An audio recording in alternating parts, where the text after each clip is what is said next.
On a dark and stormy night in England. Because for some reason all vampire and zombie movies are in England. Anyways. A vampire appears.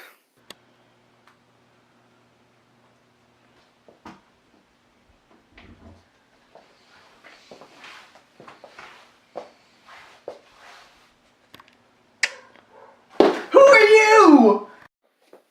Top hat, pale skin, dark makeup, dark clothes. She must be a vampire! I'm about to show you why they call me Vampire Sucker.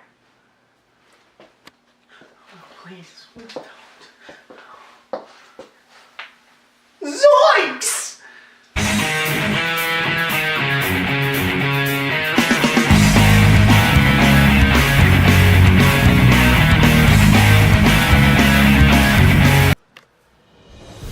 What's up everybody in YuGiOh YouTube land, this is Jesse Byrne representing Team FTK, and today I'm going to be showing you guys my zombie deck. Now this is a pure zombie world deck, and it's really fun and controlly, and it's a really cool anti-meta deck profile. If you're new to the channel, I'd like to say welcome to Team FTK. What we like to do here is rogue and anti-meta deck profiles, discussion videos to get new players into the game and stuff like that. So also, if you guys like the content we produce, make sure to give the video a big thumbs up.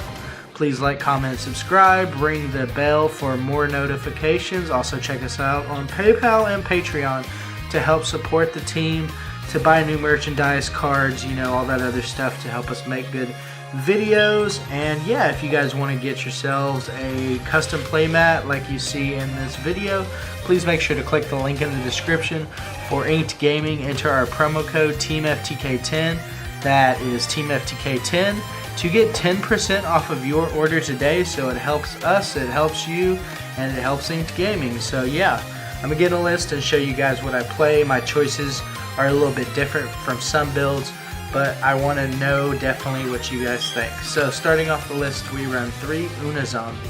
This is the best normal summon of the deck and the best zombie monster in history.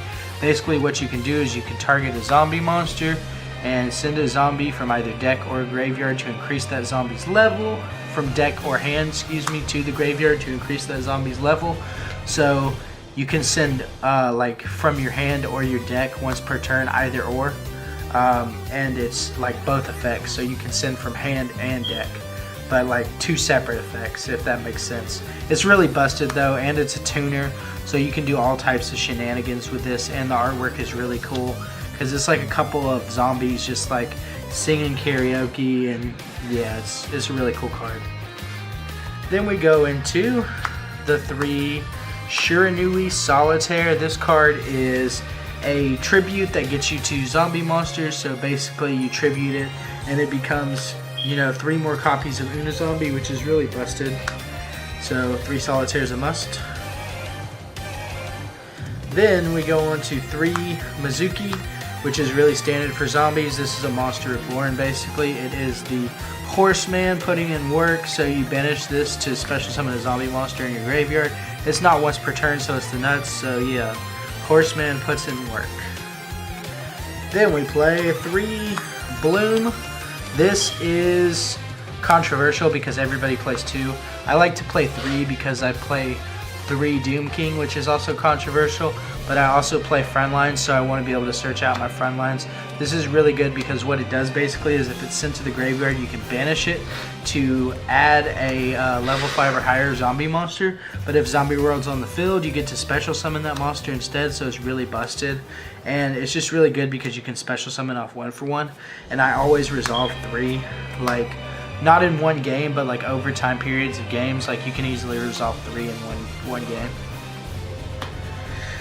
Then there we go, 3 Doom King, Bolterage, whatever you want to call him. So he's basically a negate, and he is also a banish effect, which is really good.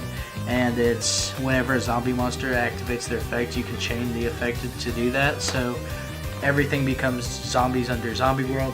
So like if your opponent goes to try to Ash Blossom you and you have this guy on the field, you can just negate their Ash.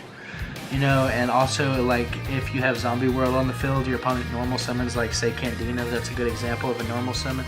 Normal summon Candina, activate effective search, you can just activate effect to negate that effect, or activate effect to banish that so they don't have a target. So it's really good, and I like playing 3. A lot of people say it's cloggy at 3, but I really don't mind opening it in hand because Zombie can dump any problems that you have in your hand and just get rid of it. So that's really good. And then if this is in graveyard, it comes back during the standby phase. So like if you have this plus Zombie, like you just make a sucker and then like pass your turn, he'll come back and you have a negate. So it works out really well. I personally like 3. If you guys want to play 2, play 2. 3 is for me. Then I play 2 Banshee. This is like really good in the deck. It's basically activates Zombie World from field or graveyard just by banishing this card, which is really good. And it's 1800, so that's always good stat line. And it's a really pretty card. I like the Banshee. Then we play the 1 Frontline. So this card is awesome because it's basically like a Snatch Steal that is just like big and beefy. You pay 3,000 life points and make this like a 3,600 attacker that Snatch Steals your opponent's monster. Really, really, really good card. Then we play 1 Gozuki. Gozuki is like the other version of Mizuki. So you have Mizuki and then 1 Gozuki because it is a Foolish Burial during the main phase, which is really cool. It's graveyard effect. You can banish itself to special summon a zombie from your hand, so that's good. But the main reason we want to play this is because it's just a cool target for Summon Sorcerer to get more things into the graveyard to use resources. So we play this for the 1 target of Summon Sorcerer. And then my personal tech choice is Zombie Master. This is my favorite zombie absolutely in the game, besides from maybe like Akasha or something, because this card is really busted. Basically you discard a zombie monster, special summon a zombie monster in your graveyard. So the reason why that's so good is because you can special summon this off of Summon Sorc and then be able to just use its effect to special back some monsters that you just sent to the graveyard to make Summon Sorc. So it's really busted, and it's basically just my favorite zombie of all time, so that's my tech choice. Then we play 1 Shiranui Garnet. The reason that this is a Garnet is because you never want to see it in your hand, such as Gem Knight Garnet. You want to send it off of the trap card, which I'll show you in a minute. So what this does when it's banished is it pops a card on the field. But if you have this in your hand, it kind of sucks unless you have your Shiranui Solitaire, because what this does is you normal summon, activate effect, special summon a Shiranui, and this is the only other Shiranui we want to play. I really like the Shiranuis though, and I want to do a deck profile for pure Shiranui. So if I get the cards, and I want to say if this video gets like at least 15 likes, I'll definitely do a Shiranui video. Also comment down below if you guys want to see me do a pure Shiranui deck profile. So then moving on to the last monsters, 3 of the big old 4-head, that Ash Blossom, or should I say 5-head, but either way it's a $10 common, and you get it from buying a $10 structure deck. So $10 equals 5 4-heads, 5 4-heads, 5 4-heads, 15 4-heads for $30. There we go. Then 3 Zombie World, because this is amazing in zombies.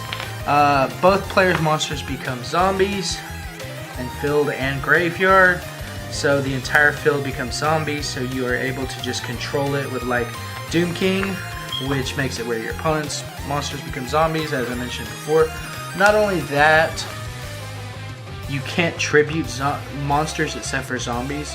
So like for instance, your opponent's playing True Dracos, they can't tribute because it's not a zombie type monster in the hand. So really good.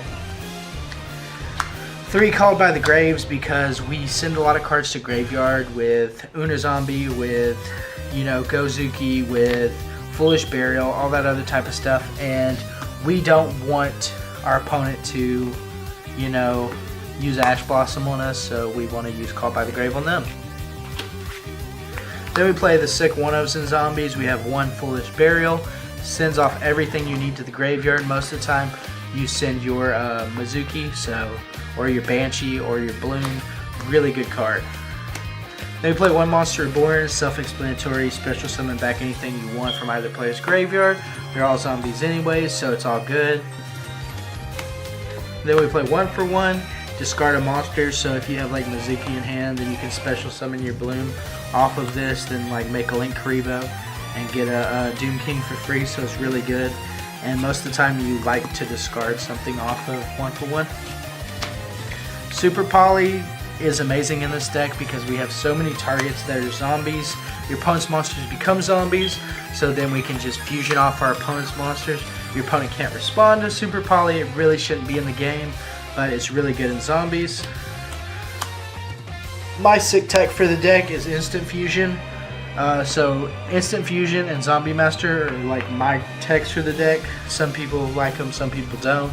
The reason I run this is because I run the sea monster Theseus, and Instant Fusion is pay 1,000 life points, special summon Theseus. You get a zombie monster in your graveyard and an extra monster to make summon sort, so it works out really good. I like one Instant Fusion. Moving on to the traps, really standard. 3 Rivalry of the Warlord, because Rivalry of the Warlord plus Zombie World, as my friend Trenton from YuGiOh would say, is disgusting. So basically what you do is you lock your opponent out with Zombie World, and with Rivalry your opponent only controls zombie monsters, so that means they can't summon monsters from their hand. So for example, if your opponent's playing like Burning Abyss and they reveal Scarm, special summon Scarm, you flip Rivalry of the Warlord. Whenever this is on board, that's all they're going to get is that Scarm. They try to reveal like a Farfa, they can't, because the Farfa in their hand is a fiend, and then the Scarm on field is a zombie. Rivalry of the Warlord only lets you have one. So it's really great combination. Then the most broken trap in the deck, 3 of the Shiranui Sword. This is really busted because it's a Icarus attack for zombie type monsters. You tribute a zombie type monster you control, you pop 2 cards your opponent controls, then you send to graveyard, like I was telling you guys earlier, the Garnet, or you banish it, excuse me. It lets you banish 1 Shiranui monster, so you send the Garnet pops a 3rd card, so you get to pop 3 cards just for tributing, and then all your zombies are live in graveyard obviously, so that's why we play 3 of the Shiranui Sword. Moving on to the extra deck, it is a little bit of a work in progress. I don't have some of the cards that some other people have, you know, but I think it's a very good extra deck. So starting off is 2 Suckers. I'm very happy that I have 2 Suckers. This card is amazing. Anytime you special summon a zombie monster, you get to draw a card once per turn, but then also you can like special summon a zombie from your opponent's graveyard onto their side of the field. So this plus Rivalry of the Warlord, like if your opponent tries to Ash Blossom you, you can special summon that Ash back to their side of the field, activate your Rivalry of the Warlords, and then just lock them out from playing, because then they would have a zombie on their side of the field, and then they couldn't make anything unless you ran into a random mirror match, and that would just suck. So yeah, speaking of sucking, we have 2 of the Vampire Suckers. Moving on, we have the 1 Summon Sorcerer. This card is amazing in this deck. It's so easy to get 3 zombie monsters on field to be able to make this because she's a rank 3. Not only that, just the fact that you can special summon like your Zombie Master, your Gozuki, things like that. Summon Sorcerer is amazing in this deck. Then we run the 2 Nightmares. We cut out the 3rd Nightmare because it's not really needed anymore. But this is really cool because you get to discard a card to pop the back row, discard a card to shuffle back the back row, and then all your zombies are great in graveyard. So this is like this never really comes up because you always make this, but like it helps just to play these 2 Nightmares, 1 Unicorn and 1 Phoenix. They would run 1 Borreload Dragon. This could be Boar Sword, whatever you guys like. I don't have a Boar Sword, but I have a Borreload, so it puts it in work still. 1 Link Karibo for the Bloom, because it's a level 1.